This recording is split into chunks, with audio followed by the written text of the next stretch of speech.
Here is a step-by-step roadmap for anyone that's looking to become Catholic. So if you're new to Christianity and you want to become Catholic, the church's process is not simply sign up for a class. It is a journey of faith, conversion, formation, and of course includes sacramental initiation. First, we need to go over some key terms that are really important for you to understand. Some terms that you might not know if you're new to Christianity or to Catholicism. The first important term is OCIA, or sometimes called RCIA, which is the parish process for adults becoming Catholic. Many parishes still call it RCIA, while others now call it OCIA. So RCIA stands for the Rite of Christian Initiation of Adults, whereas OCIA stands for Order of Christian Initiation of Adults. So the next important term to understand is catechumen, which is an unbaptized person preparing to become Catholic.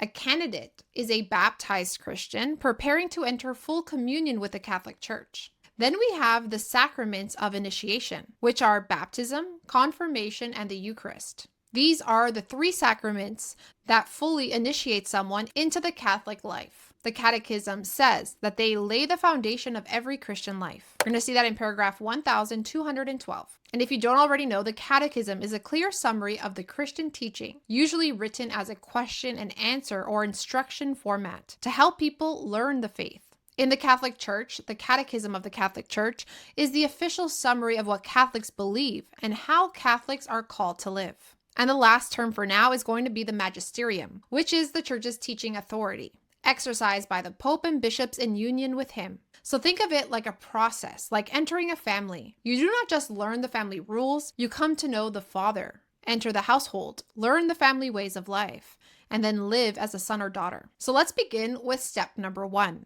This, of course, begins with a desire to know God. The first step is not paperwork. The first step is grace moving in the heart. A person begins by saying something like this: God, I don't know you fully yet, but I want to know the truth. Please, Lord, lead me. The church understands faith as a free response to God. The Catechism says that faith means freely submitting to the Word of God has revealed, because God Himself is truth. You're going to see that in paragraph 144. So the first practical steps are start praying daily, even simply because a relationship with God begins through prayer. Begin by reading the Gospels. You want to start with Matthew, Mark, Luke, and John. Start attending Sunday Mass because you can attend before becoming Catholic, and this is actually really recommended. Just make sure that you're not receiving communion yet, because communion expresses full union with the Catholic faith and church. Those not receiving are encouraged to pray for the unity with Christ. The next step is to contact a local Catholic parish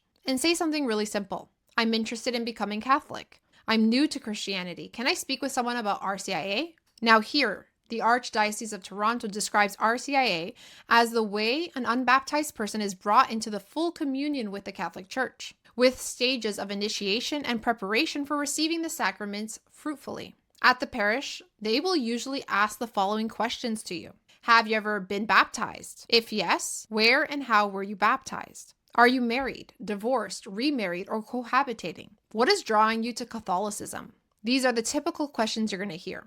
Next is step number 3. Determine which path applies to you.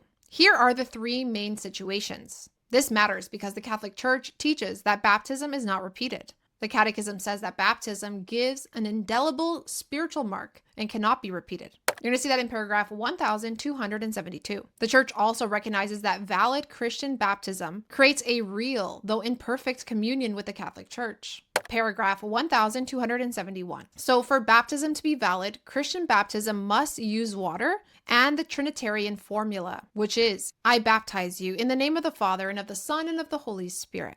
The Vatican's doctrinal office teaches that baptism is invalid when it does not invoke the Most Holy Trinity with the distinct names of the 3 divine persons. Step 4. Enter the inquiry stage. This is the come and see stage. You're not being forced to commit immediately. You are learning who Jesus is, what the Catholic Church teaches, and whether you are ready to continue. At this stage, someone usually learns the basics. The Trinity, Father, Son, and Holy Spirit, His incarnation, cross, resurrection, and lordship. You start to learn how Catholics read the Bible within the Church, why Catholics believe Jesus founded a visible church, how God gives grace through visible signs, aka the sacraments, how Christians are called to live, and how to build a relationship with God. This stage is kind of like dating before marriage. You're not yet making the covenant, but you are seriously discerning whether you are being called to give your life to Christ. Before we continue, I did want to invite you guys to the Journey to Holiness Formation community. This community is for people who want to grow in holiness, read the writings of the saints, stay accountable, and not walk the spiritual life alone. And the goal is not to read more books. The real goal is to actually let the wisdom of the saints change us and form us, the way that we pray, think, act, suffer, and love. Inside of this community, you're going to get weekly calls, simple reading guides, you're going to get access to the books, of course, reflections, discussions. There's going to be opportunities for us to all grow alongside each other. So if this is something that interests you, the link is going to be down below. You also have this scan right over here. And this is another way for you guys to support this channel. So if you do like the content here, go click on that link now, and let's continue with today's video. Step 5. If the person has never been baptized and wants to continue, the church formally receives them as a catechumen. This usually happens through a rite at Mass, often called the rite of acceptance. At this point, the person is publicly saying, I want to follow Christ and continue preparing for baptism. And the church is saying, we receive you. We will teach you and pray for you and help you. This does not yet make the person fully Catholic, but it is a real spiritual step. Step number 6, go through formation. This is the longer period of preparation. Canon law says that for an adult to be baptized, the person must show the intention to receive baptism, be sufficiently instructed in the truth of the faith and Christian obligations, be tested in the Christian life through the catechumenate, and be urged to sorrow for personal sins. You're going to see that in Canon 865. So the church is not looking for someone to memorize facts only. The church is looking for a real movement of the heart. Formation usually includes learning what Catholics believe, learning to pray personally and with the church, learning how Catholics worship, turning away from sin, and learning to live as a disciple, becoming connected to the parish life. It's also important to note here that you're going to have a sponsor, which is someone who is walking with you on this journey. They should be a practicing Catholic who supports you. And this is really important because Christianity is not just information, it's about transformation. As Peter said at Pentecost, repent and be baptized, each one of you, in the name of Jesus Christ, for the forgiveness of your sins. Acts 2:38, which brings us to step number 7. Prepare for the sacraments. For an unbaptized adult, the normal path leads towards the 3 sacraments of initiation, which is baptism, confirmation, and your first Holy Communion, the Eucharist. The Catechism says baptism is the gateway to life in the Spirit and the door to the other sacraments. Through baptism, we are freed from sin, reborn as children of God, incorporated into the church, and made sharers in her mission. You're going to see that in paragraph 1213. Confirmation completes baptismal grace and strengthens the baptized with the Holy Spirit. You're going to see that in paragraph 1285. And the Eucharist is the food of eternal life and the center of Catholic life. The Catechism teaches that baptism, confirmation, and the Eucharist together form the foundation of the Christian life. You're going to see that in paragraphs 1212. Canon law says that unless there is a grave reason otherwise, an adult who is baptized should immediately receive confirmation and participate in the Eucharist by receiving Holy Communion. Canon 866. Step number 8, receive the sacraments. For someone new to Christianity and who is unbaptized, this usually happens at the Easter Vigil, the great Mass on the night before Easter Sunday. At that Mass, the person receives all 3 sacraments on the one holy night. This is the moment when the full sacramental initiation happens. So in simpler words, baptism gives new birth. Confirmation strengthens that new life. And the Eucharist nourishes that new life. Like natural life, you are born, you grow strong, and you are fed. Step number 9. If already baptized, the path is slightly different. If the person was already validly baptized in another Christian community, the Catholic Church does not baptize them again. Instead, they are preparing to enter full communion with the Catholic Church. Usually this includes learning Catholic teaching and practice. And since they are already baptized, they naturally receive the sacrament of reconciliation before being received. They publicly profess the Catholic faith, They are sealed with the gift of the Holy Spirit in confirmation, and they receive Holy Communion as a Catholic when they have their first communion. Step number 10 is continue with mystagogy. After receiving the sacraments, the journey is not finished. The Church has a period called mystagogy, and this means going deeper into the mysteries you have received. In simple terms, now that you have received the sacraments, learn how to live them out.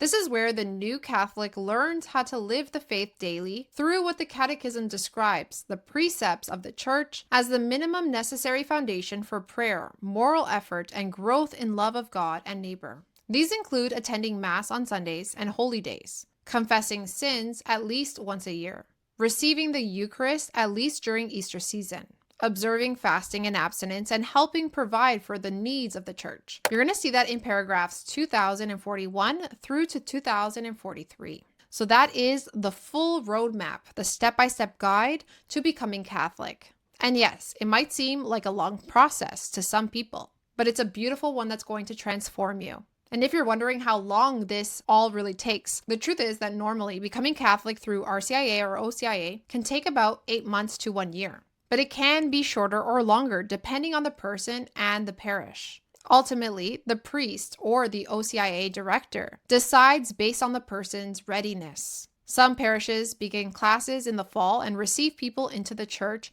at the Easter Vigil, the night before Easter Sunday. If someone were new and wanted to become Catholic, here is what you should do this week right now. Start attending Sunday Mass. Of course, do not receive communion just yet, but pray and observe. Call, or you can email a Catholic parish. Say, I'm interested in becoming Catholic and would like to join RCIA or OCIA, whatever it's called in your country. Begin by reading the Gospels. My favorite is John, but read all of them. Ask, who is Jesus and what is he asking of me? Start praying every day, even if it's just 5 minutes at the beginning. Ask God for faith and repentance. The Catholic path is not just about joining a church externally. It is about turning your whole life towards Christ. That is the Church's path, because Catholicism is not just about accepting a set of beliefs. It is about entering the life of Christ, his church, and his sacraments and his mission. So I want it to be really straight to the point. I hope that this video helps you understand the process just a little bit better. But of course, contact your local parish, talk to your priest.